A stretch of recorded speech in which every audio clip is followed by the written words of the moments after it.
Correva veloce, invisibile, senza una meta precisa, lasciando dietro di sé una scia luminosa che lentamente si andava spegnendo al suo passaggio. In questo caso io sono nel ruolo di scrittore per bambini. Il libro non è di adesso, è di qualche anno fa, ma questo libro mi ha dato grandissime soddisfazioni, è stato adottato da molte scuole del centro-sud e ha vinto il primo premio per la miglior sceneggiatura al Giffoni Film Festival di Salerno.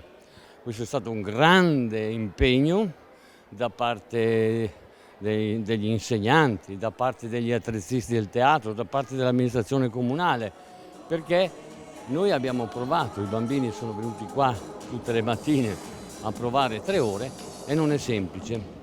Il messaggio che noi vogliamo richiamare è questo: basta telefonini, formiamo dei gruppi affinché questi gruppi possano attraverso l'aggregazione fare qualcosa di importante.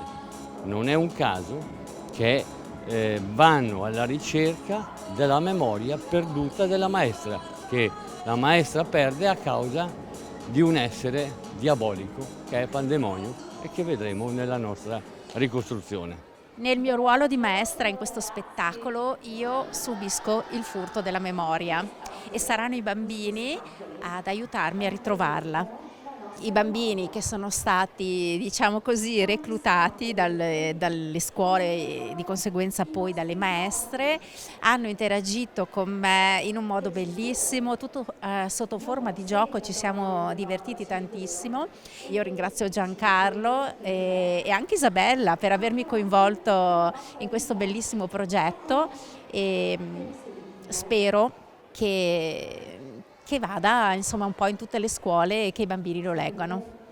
La memoria si può anche perdere e perdere la memoria sarebbe davvero terribile.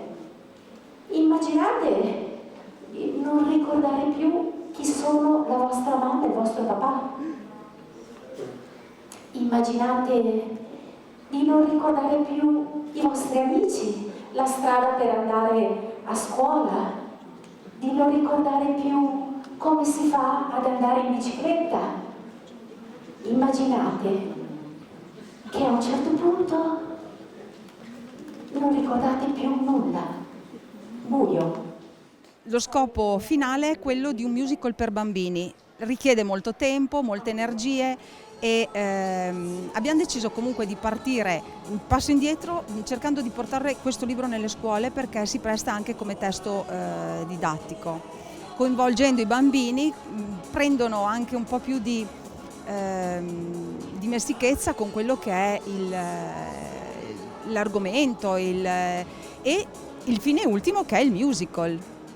Voi siete i miei bambini, ma certo, bambini venite. Ricordo tutto adesso. Grazie bambini, grazie. Sicuramente un momento importante anche per far rivitalizzare questo nostro teatro che per un po' è stato chiuso, che adesso fa solo spettacoli cinematografici, però è nelle intenzioni dell'amministrazione comunale di fare un qualcosa di più importante e più impegnativo anche a livello di palco e proprio di teatro.